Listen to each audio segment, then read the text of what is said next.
Stanton and the Miami Marlins travel to New York to face the Mets. Rip right field towards the corner.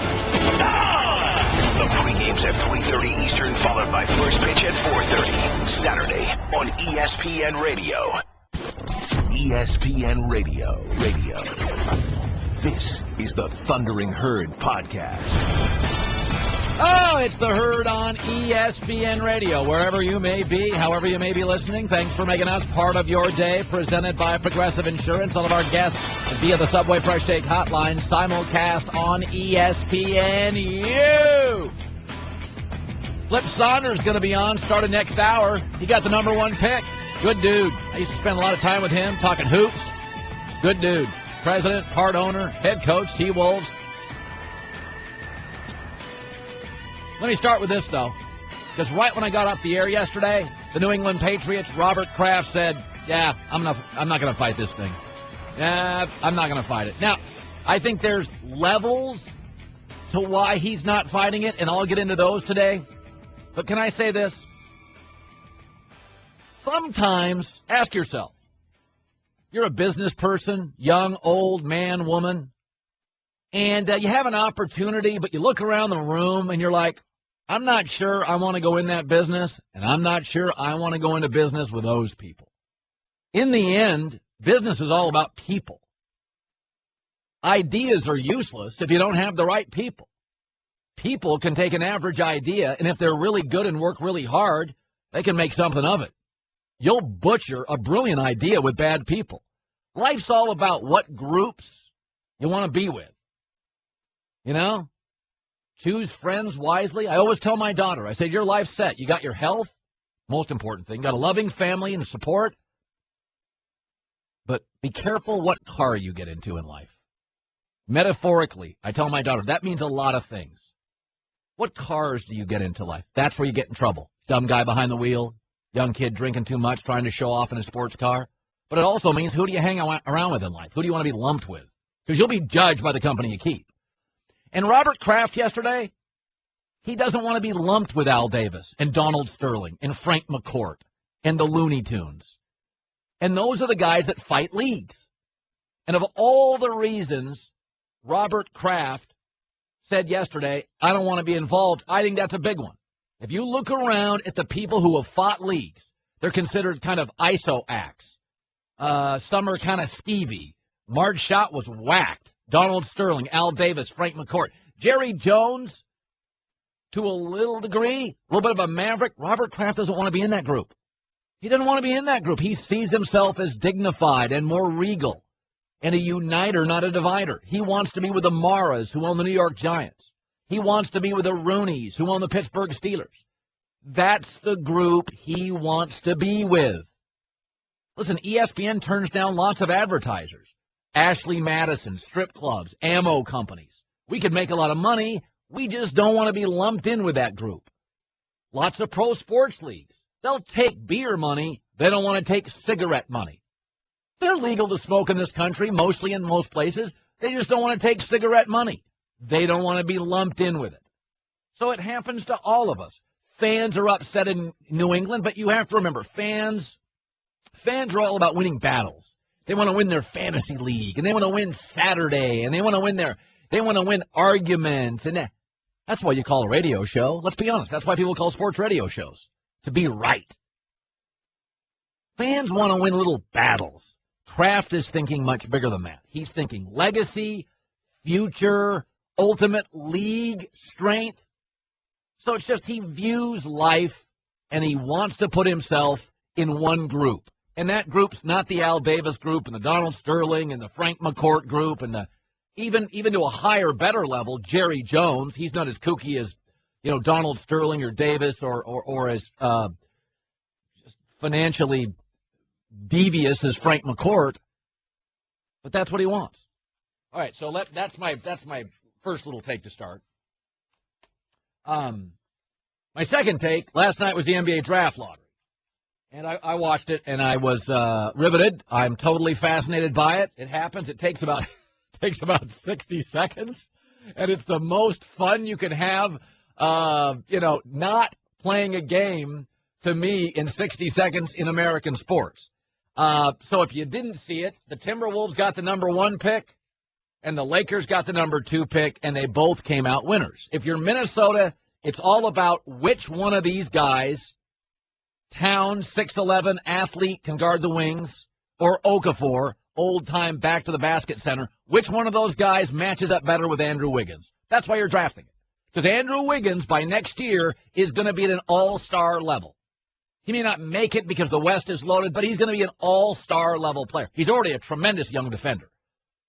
As his jumper gets better, as he fills out, he is already an elite talent in this league. Top 15 talent, absolutely in the league. Not top 15 player yet. Talent, yeah.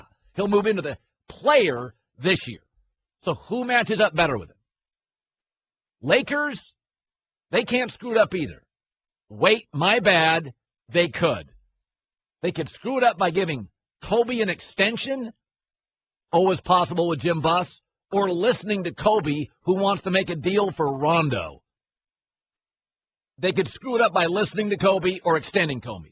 Other than that, the Lakers are now in a good spot. They've got Ed Davis, a big, keep him, player option, keep him for another year. They've got Jordan Hill, team option, keep him, good backup center. Trade Nick Young, he's a goofball. He's James Harden without the talent. And then draft one of these bigs. Then you got Julius Randle, a 4. Your pick will be 5. Jordan Clarkson's probably a 2 post-Kobe year. And there you go. Now go out and get a great point guard and fill the roster out because you're L.A., it's showtime, it's beautiful at 78. So the T-Wolves, who matches up with Wiggins? Lakers, as long as you don't extend Kobe or listen to him, you can't lose either. So it's a very good night for the T-Wolves and a great night for the Lakers as well. You've already got Ed Davis, Jordan Hill. They're good backup NBA bigs. Now you got Randall coming in and your next star. There you go. Front court set. Now go get a point. Clarkson's not going to be it. Go get a real world-class point. He'll be a 2. So that's how I saw last night. Oh, the Knicks. You know, the Knicks. Does everybody realize this? They should have had the number 1 pick. As the New York Post said this morning on the back page, tanks for nothing. They tanked all year. They got nothing. Why? Because at the end of the year, they went on the road and they beat Orlando and Atlanta. If they don't win those games, and those, Atlanta was probably, I don't remember the game, they were probably resting people for the playoffs. You don't win that game, you would have had Minnesota's ping pong balls. Only the Knicks.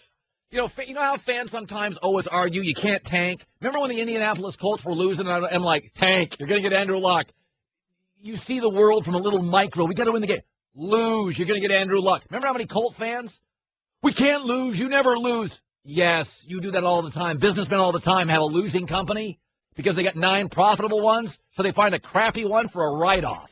Smart guys understand sometimes you lose short-term to win big time. Indianapolis fans, half of them were arguing, you can't lose week 16. You're 1-14. Who gives a rip? Do you want to win for the next decade? Same thing with the Knicks. You can't even lose right. You don't beat Orlando and Atlanta. That's your pick last night. Sometimes you lose short-term to win long-term. Colin Cowherd.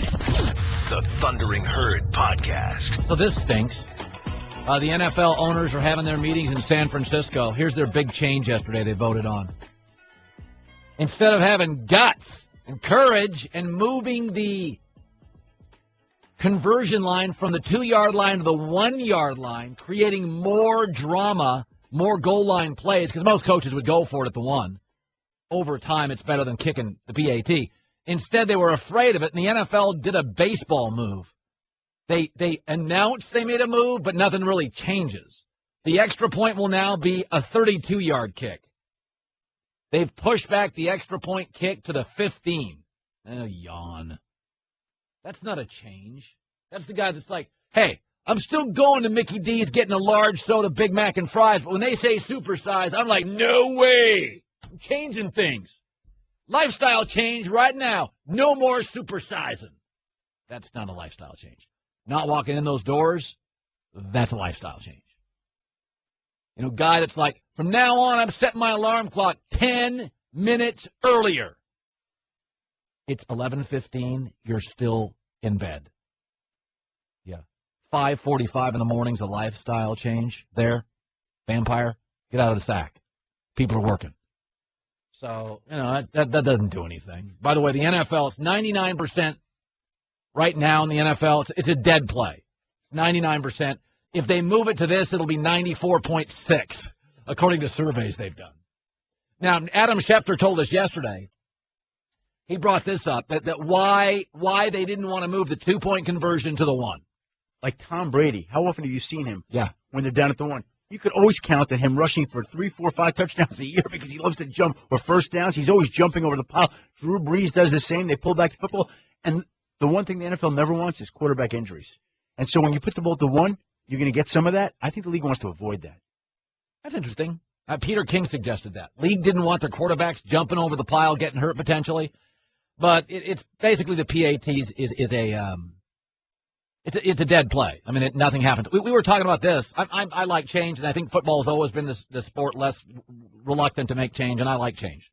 I was we got into this discussion this morning. There are fan bases I feel bad for, and I would call them dead franchises. They just have a below-average owner. He either, like Frank McCourt, late with the Dodgers, didn't have any money, or Al Davis, end of his career, kooky. And when I watched, and I said this last night, the Knicks so desperately needed that number 1 or number 2 pick. They really did, because to me it feels like, because of James Dolan, it's a dead franchise. I felt that about the Raiders at the end with Al Davis. I feel it now to some degree with the Redskins and Dan Snyder. I felt it with Donald Sterling and the Clippers, and I feel it with the Knicks now. You can overcome a lot of things. It is almost impossible to overcome a kooky owner.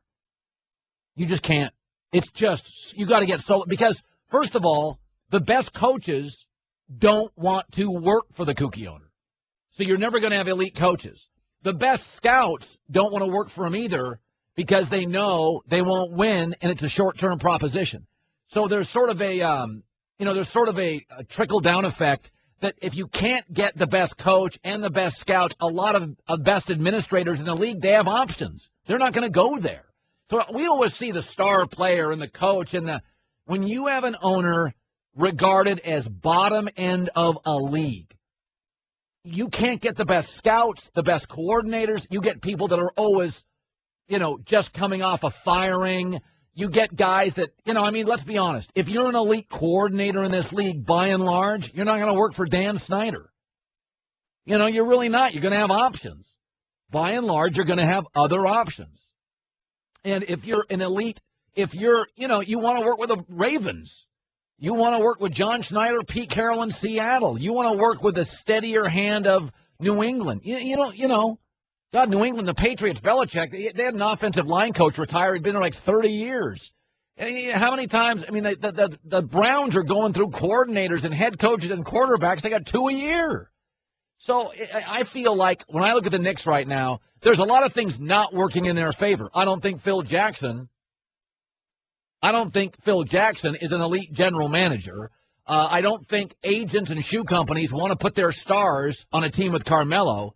But I think Dolan's the primary factor. Phil Jackson right now, as Frank Isola, New York Daily News said a couple days ago, he's a roadblock as well. It's not that you traded J.R. Smith and Iman Shumpert. It's what you get back for them. The Knicks basically got an 8th grader back for these two guys. They have a 2019 second-round pick. For 2 guys now that are key figures with the Cavs. So I find that from time to time, and Stans that grew up with the Knicks and loves them, I kind of find the Knicks a dead franchise. The Raiders, Clippers with Sterling. Now the Clippers aren't a dead franchise because they got Steve Ballmer, a great new owner. So they're fine now. He's engaged, he's smart, he is passionate, he's all in, it's his primary focus, and I think he's a good human being.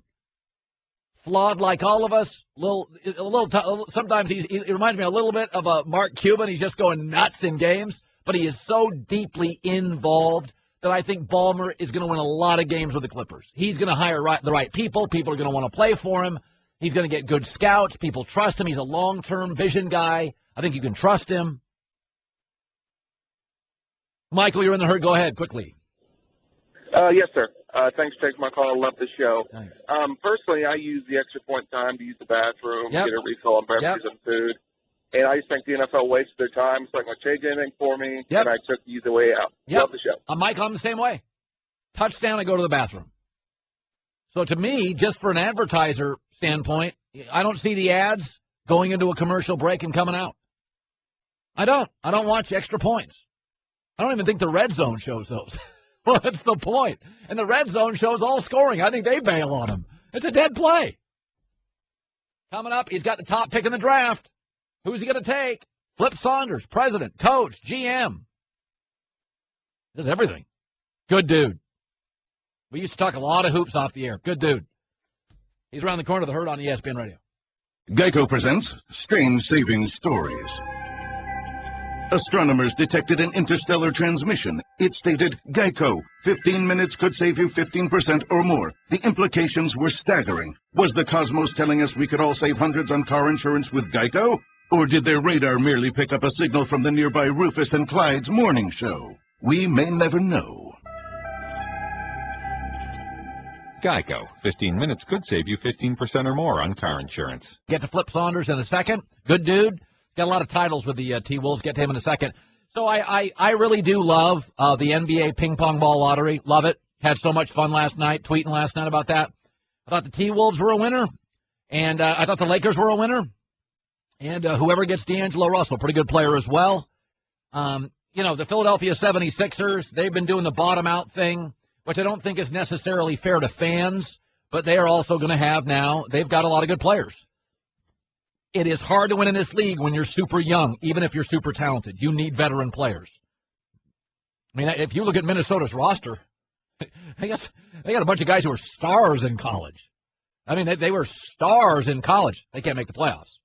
And that's with an emerging superstar in Andrew Wiggins. So, I've said before, I understand it. I really do. If you don't think Karl Anthony Towns is going to be LeBron or Okafor is going to be Jabbar, could you trade the pick? I don't think it's the worst thing in the world. So he does everything for the T-Wolves. He's a friend, Flip Saunders, joining us. You got so many titles, head coach, president, part owner. So I would guess you have the ultimate say on the number one draft pick, right? That would be correct. Okay. That's why all I do is I go to the people I consult with. I have a committee, and you're on that committee. So, because I don't know if I've ever been, I don't know if I ever talked to anybody that's involved as a radio host or a TV personality host that loves the NBA and is so attuned to the NBA as you and I.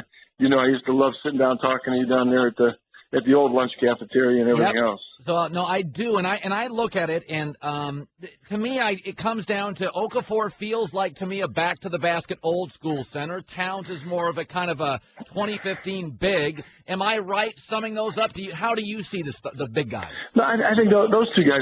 Both guys are going to be all-star, all-pro type players. They both bring different dynamics, to how they play. Russell's a guy that. People are looking at he's a Curry, he could be a combination Curry-Harden type guy. So, as I said going into the lottery, I thought that this was a 5 or 6 team deep draft. I think there's definitely some people might say that it's 3 really, really good players and another 3 pretty good players. So we have a lot of flexibility. But when you talk about both Okafor and Towns, I think you hit it on the head as far as the Towns being a more versatile type player. Okafor being maybe one of the best, maybe since Duncan, maybe the best back to the basket fundamental post guy that's come out of college in 20 years. Well, it's interesting because you now have a young, emerging, and I think superstar, not just star in Andrew Wiggins. When you draft your pick, obviously you intend to keep Wiggins for the next 15 years. Does Okafor or Towns match up better personnel-wise with Wiggins? Well, that's the biggest question. That's what people are asking. Do you want a low block guy that really can is going to demand a double team where that opens things up for Wiggins, or do you want a guy that plays a little bit more on the floor that opens things up and Wiggins can have the ball and create? So, those are decisions that people have to make, and whoever you bring into the mix. So it's hey, listen, we got lucky. If I was talking prior to the draft. With 4 days left in the season, we were a game behind New York. and we were probably set to be the second seed. And then what happened is New York went on the road and they went and beat Orlando and they beat Atlanta. Yep. We lost the last 3 games, and all of a sudden what happens is we go from 2-1 and they go from 1-2. And if they wouldn't have won those games, and they would have, they could have been where we're at, and you'd be sitting talking to Mills, and I'd be thinking who are we going to take at number 4. So it's luck, and it's very interesting how the dynamics of our league can change, pretty quick. Part owner, president, head coach Flip Saunders of the T-Wolves.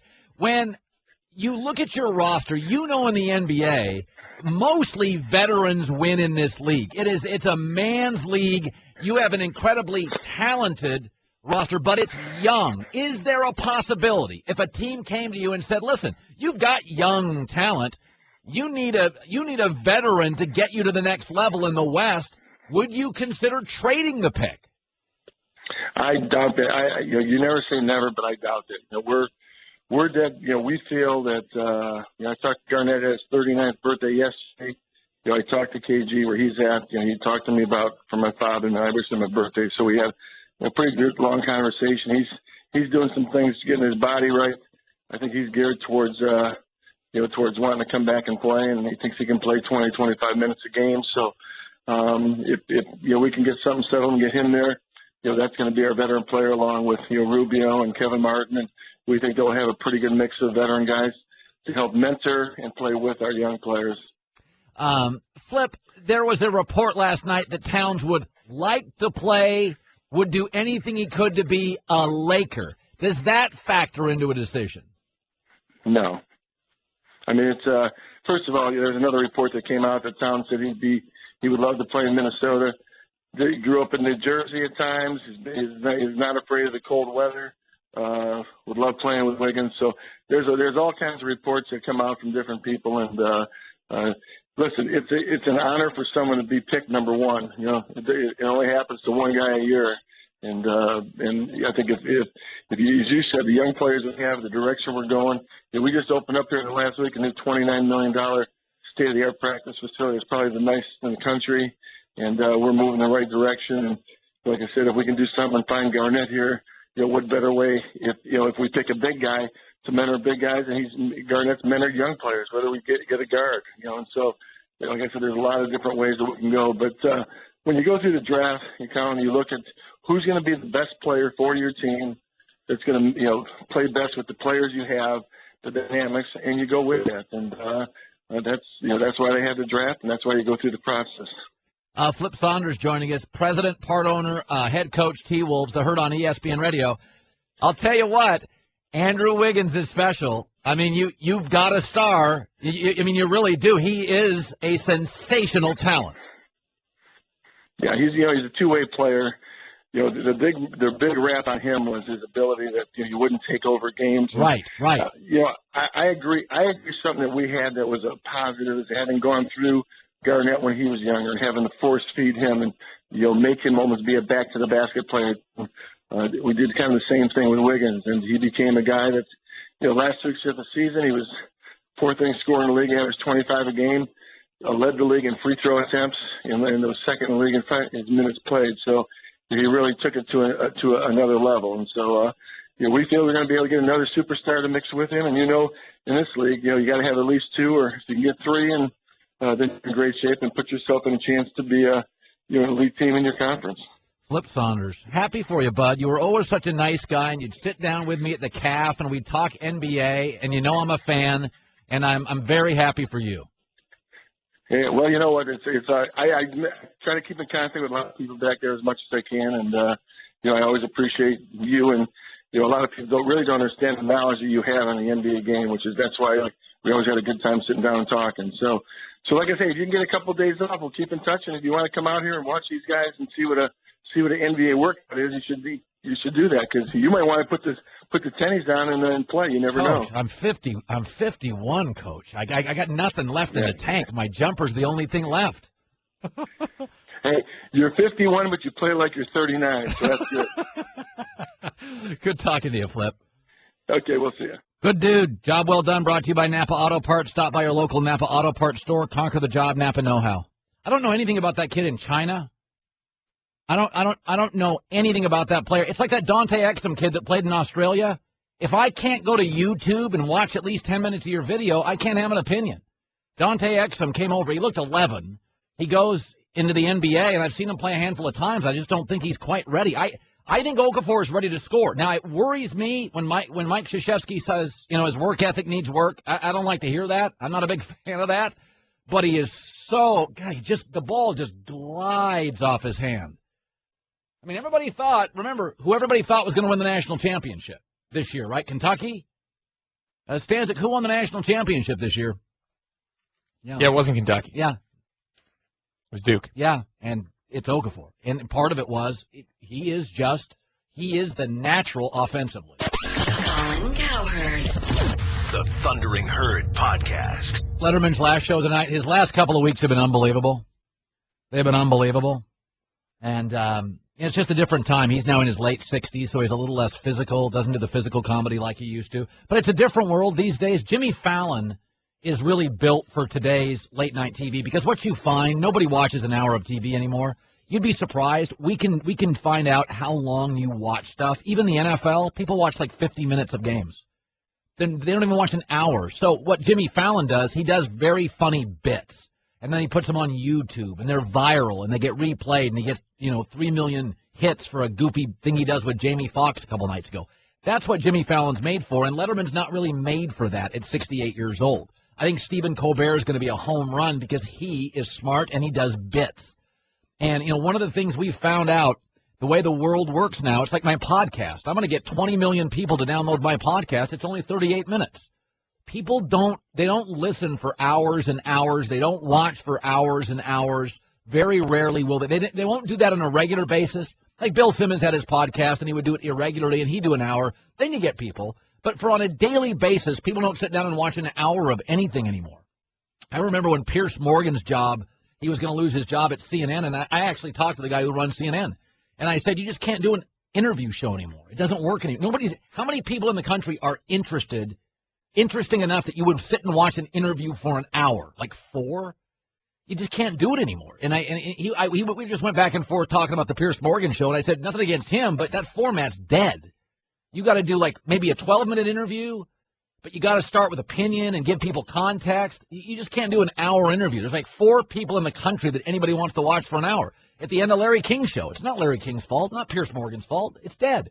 So what Letterman's doing now, like old school stuff, it's being surpassed by the young guys, and I think Colbert's going to be a massive home run. The YouTube generation. I'm glued to YouTube. I'll sit down for hours watching YouTube bits. Norm Macdonald stand up. I'll watch a Howard Stern, a best. I don't want to wade through Howard's show. It's 4 hours. I got a life. But I can go find his best bit last week. And that's what people do with my podcast. So I think Fallon's a home run. Jimmy Kimmel does that. Jimmy Kimmel does some very funny bits. And that's what Jimmy's really good at. And the young guys, the Jimmies, they do that at an elevated level. And I think Stephen Colbert will do that as well. I grew up with Johnny Carson, just to show you how it's different now. I haven't watched Letterman regularly in 10 years. I watched him a ton in college when I was in Vegas, probably 15 years. But when Johnny Carson had his last show, 42 million people watched. 42 million people. Leno, like 11. People, it's a different world now. People will DVR the heck out of that thing tonight, but, it's just a different world we live in. I think ratings are different. Like the old school overnight ratings, they don't matter as much anymore because the bottom line, everybody DVRs stuff. I listen to Les Moonves talk about that, the guy who runs CBS. He's like, the overnight ratings, you can't live and die with those things in TV. We'll find an extra 5 million people watched our show on a delayed basis. So the audience, the consumer now controls everything. Everybody watches stuff on their terms, on demand, Netflix, YouTube. So the late night shows don't feel as big as when Johnny Carson was doing it. But there's a lot of talented people out there, and Letterman my favorite stuff with David Letterman was back when Chris Elliott used to be on the show and hijack it. He was the man under the stairs and the man under the stands, and he was a whack job, and I thought he was hilarious. But it's a different world. Different world. But Letterman's had a hell of a career. He's a public figure. He's had some controversies, but he has, the funny thing about Letterman, I always thought Letterman was at his best being poignant. I mean, he's obviously funny. But like post 9/11, post heart surgery, post American crisis, post sex scandal, Letterman was always at his best handling the heavy stuff. He was real human. Like 9/11, the post 9/11 show, go look it up. It's an all-timer. I always said that with Howard Stern. The difference between Howard Stern and every other FM DJ is when real stories came out, like Artie Lang's suicide attempt, 9/11, that's where Howard separated, when he was really human and really poignant. You know, anybody can do, FM rock, 2 for Tuesday, rock, funny bit. A million guys in Cleveland can do that. But Howard took it to a different level. When 9/11, Howard Stern was unbelievable because he was in that city and he probably had a friend die and everybody, you could really feel it in the city. And, you watch that and you're like, to me, that's what separates the funny people. When the funny people can be great in sad times. So Letterman and Howard Stern are paid to be really funny. It's their moment in crisis when they were paid to be human that really stand out to me. Because I think a lot of guys can do funny, but not a lot of funny guys can be poignant.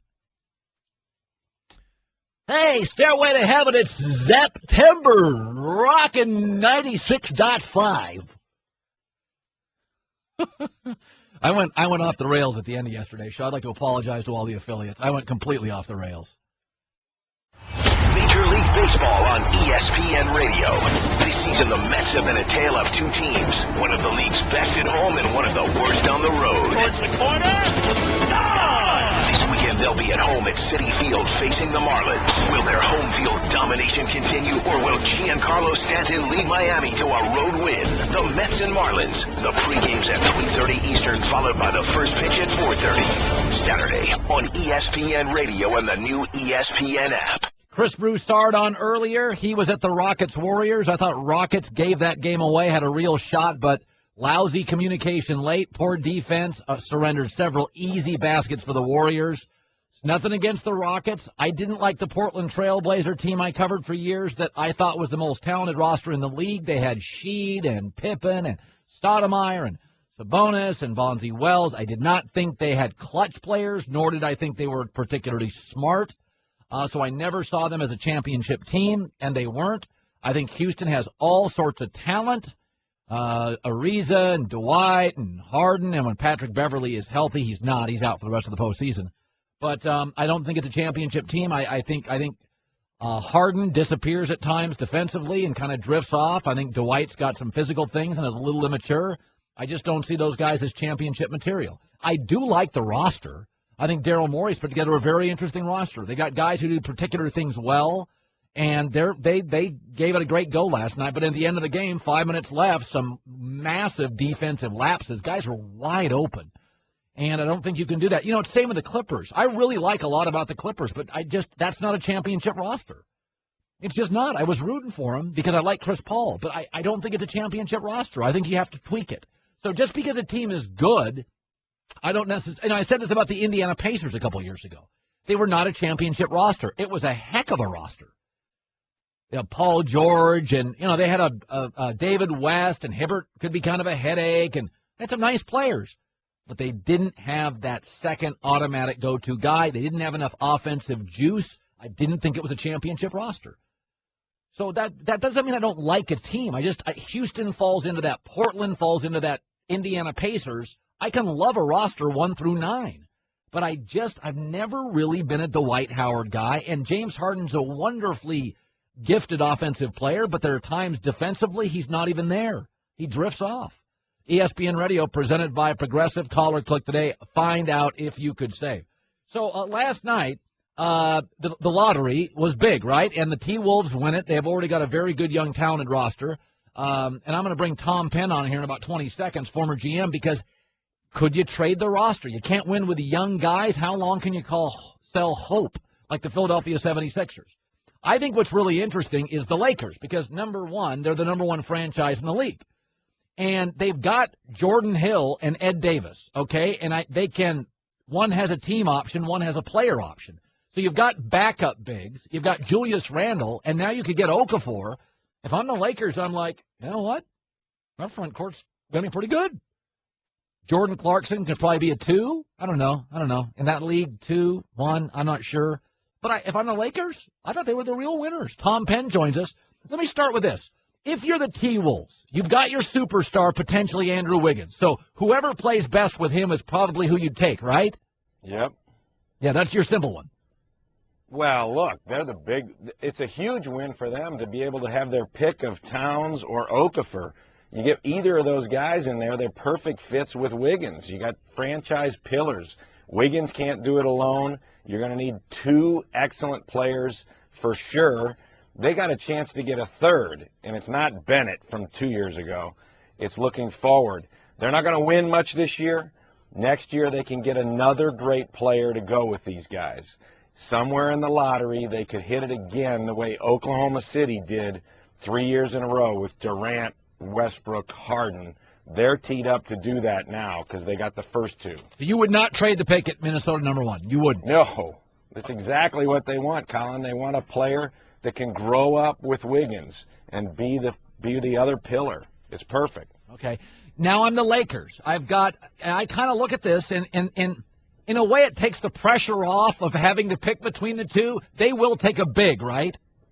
I think so. They need everything. You know, Russell is an appealing backcourt player, and when you look at what wins now in the NBA, you better have a bad man in the backcourt or you got no chance. Yep. And so Kobe's done. They have a huge void in the center and out on the wing. So they need everything, and they could get a real stud with one of these players. Now, that's very interesting because Chris Broussard we talked about this. The game is changing. I mean, Golden State could win the title. Bogut's no star, but they're great in the backcourt. Do you think it's possible the Lakers would take D'Angelo Russell? Sure. Okay. Yeah, it's early. The good news is they can take whoever they want sitting at 2. I think if they were back at 4 or 5, more likely they'd trade it. But they're sitting at 2. They're going to get a stud. And then you hope that Julius Randle, is going to be what they thought he was. I don't think he's a world-class player, but he's pretty darn good. And now you've at least established a timeline and hope and progress. And it's not Kobe's timeline anymore. Now it's going to be on these young guys. Let me throw a hypothetical, which I don't like doing, but I don't think it's that unrealistic. If I was the Lakers, and I know Philadelphia has Embiid, they've got a big. They want a point guard, right? What if I call Philadelphia and say, I'm going to take Russell? Talk me out of it. Could you get an extra player or a pick from Philly? Maybe. You can try to get cute, but usually when you try to get cute like that, it just comes down to drafting who you like. Because the Sixers are going to sit there and call your bluff if they're smart. I mean, I've been in that situation. You try to play some games, but then you're like, clear it up. Let's just play it straight and get the guy we want. Okay. Minnesota, Lakers, Philadelphia, New York, Orlando. Let me ask you about the Lakers, this Clarkson kid, the guard where, you know, he's athletic and he can score. If you were Mitch Kupchak, what do you view him as? You view him as a young player who's got a spot on your team going you forward, but you got to be realistic. He got all this credit and accolades and sunshine because somebody had to score for the Lakers this year, and it was him, right? But let's keep it in perspective. I mean, he's a good player. He's a role player. He's not a star or world beater. Never be a starter for you in a good team? Could be. I mean, guys continue to improve. He's one of these guys who sort of came from nowhere or isn't highly acclaimed. But I wouldn't bet on it. When you look at the NBA playoffs, break down, because I think most people think the Warriors will beat the Rockets. Now Dwight Howard's hurt. That doesn't help. When you look at Atlanta, I could make an argument, Tom. They're almost the exact opposite of Cleveland. Cleveland's a great ISO team. Atlanta's the Spurs East.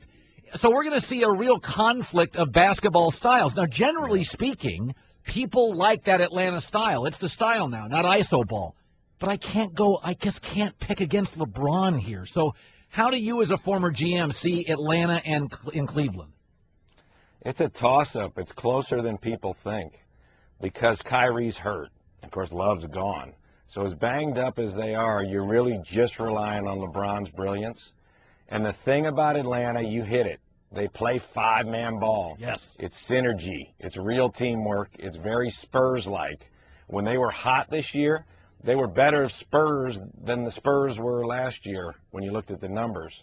So they don't have a superstar, but they just do not beat themselves. They don't make mistakes. They hang in games. Then Corver gets hot or Teague gets hot and Horford's rock solid.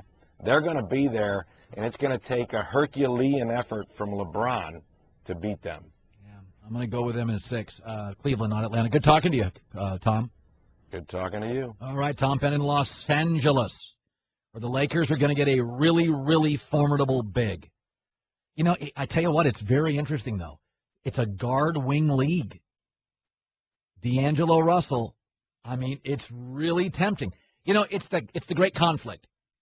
You don't get bigs like Okafor. You just don't get them. That's like Duncan. He comes into the league, he's ready to score 20 points a game. They just don't happen. Guards are more a dime a dozen. I mean, look how many list the guards in the NBA right now. You can go 15 deep on good guards in the NBA. How many good bigs are there? You know, it's like Bill Poliano always says about defensive linemen. There's just not many of them out there. So if you get one, you draft him. Colin Cowherd. The Thundering Herd Podcast. So this is an interesting story. It happened yesterday. I think it's I don't know if this is interesting to you or not, but it's interesting in my business, so I'm just going to play a tape and have an opinion on it. So Brian Windhorst, who I think is terrific, after the Warriors game last night, and this has become a trend over the last couple of years, Derrick Rose, they bring their kids into the press conference. And the kids are drooling on the mic and making noise, and, you know, they're distracting the kid after the game. And Windhorst said he's not a big fan. He didn't think it's right. Steph Curry had an incredible game last night. It was a cute moment.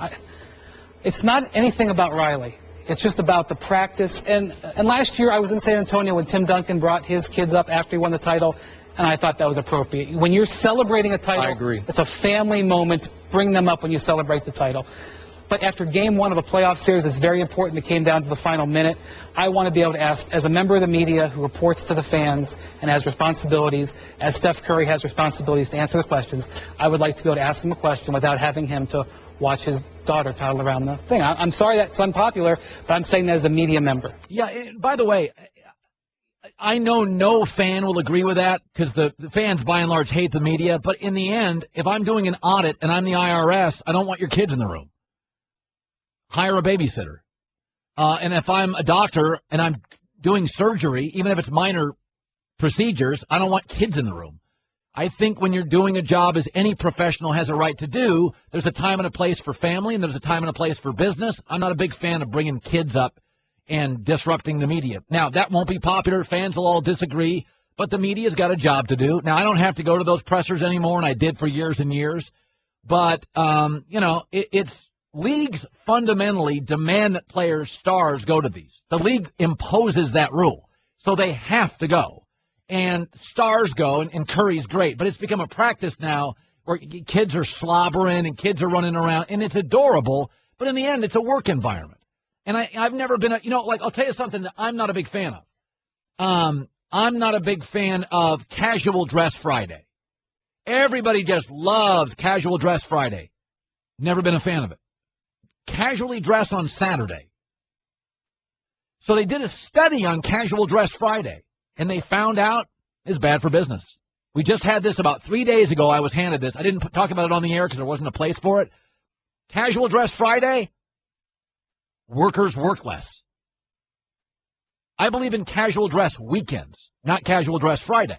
And I know I sound like grumpy old guy, but there is a study and research proving it's not good for commerce. You go to work, and when I work, I'm intense, and when I leave, I'm not intense. I don't drink at work, I drink at home. So there's things I do at work, and there's things I do at home. And not that I'm a different person, but there's a different culture in both. And so I'm not going to bring my kids. Now, do I ever bring my kids to work? Yeah, about once a year, I'll bring one of my kids to ESPN when I have to clean my office. But I don't take them to shows. I don't put them in spots where people are on the air. I take them to studios not currently in use. And I know I sound like an old fuddy-duddy, but it is a work environment. Anybody that works for the IRS, any business person, closing a deal, you want kids in there? People have a right to concentrate on their work. I'm just not a big fan of casual dress, kids at work, babysitting. Work is work, home is home, fun is fun, drinking's drinking. Colin, our TV counterparts would like me to point out that you're wearing a casual shirt at the current moment. It is an expensive shirt. Actually, my wife bought for me. It is not a casual shirt. I don't wear ties. It is not, well, it is expensive. I'll acknowledge that. It was, yes. But I don't wear ties at work. Like a comedian doesn't have to wear a tie at work. I don't wear them on radio. But I by the way, it's a collared shirt.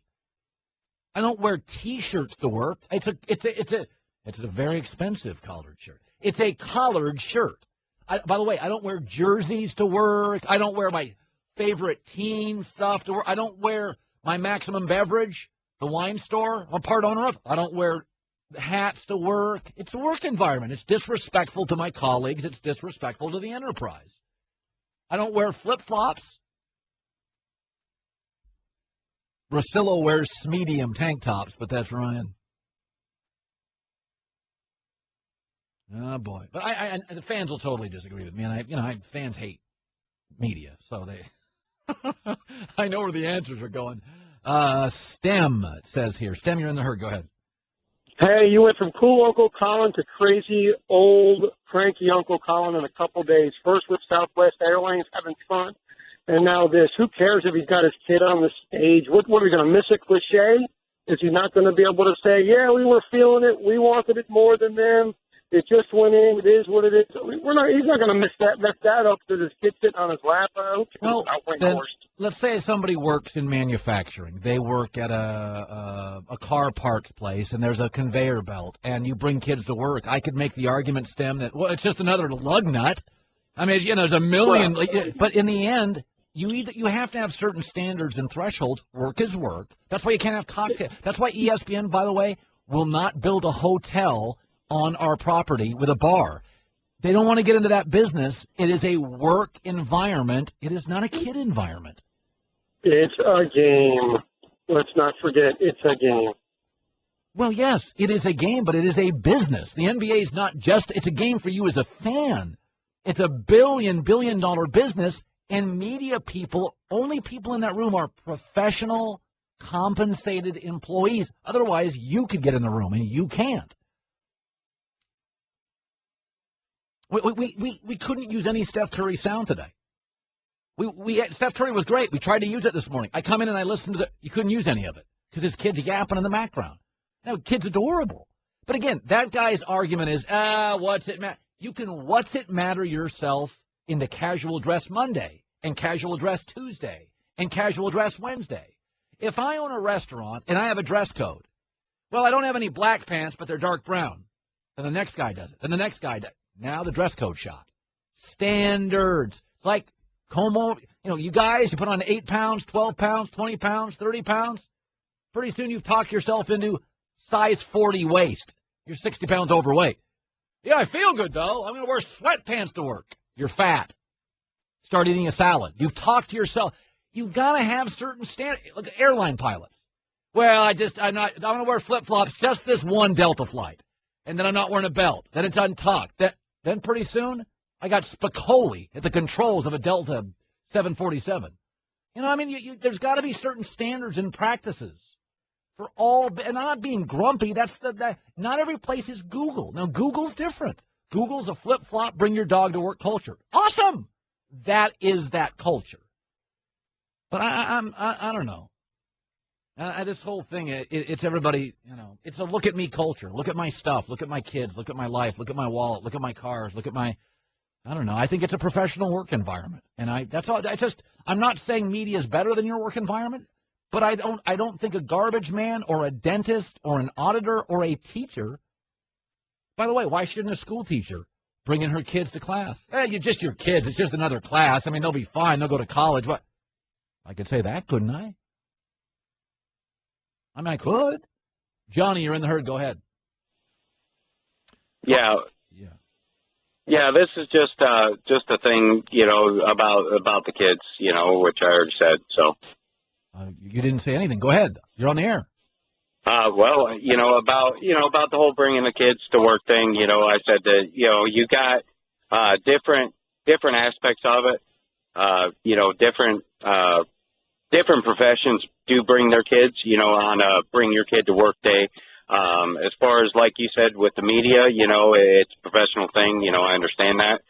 As a proud parent, You know, you can sit there and be proud all you want, but to be able to sit there and, like you said, be able to hear the media, you know, that's kind of hard. I understand that. I mean, should an NBA coach have his kid hanging on his leg on the sidelines during a game? I mean, it's just a game. It's not. Proud parent. You want to be a proud parent? Let me see your wallet. Show me the pictures. Keep them at home. I mean, I'm not anti-anything, but it's like people have jobs to do in life. I think you can talk your way. You can live either a curved life where you just talk your way into what, just like owning a restaurant. You can talk your way into using nothing fresh and nothing organic. You can talk your way into saving money. Pretty soon, it's a crappy restaurant. Either you've got standards or you don't. Your stuff is purchased daily or it's not. It's fresh or it's not. Don't confuse elitism for standard. Check out The Herd with Colin Cowherd weekdays from 10 a.m. to 1 p.m. Eastern on ESPN Radio, ESPNradio.com, and on ESPNU. The Thundering Herd Podcast.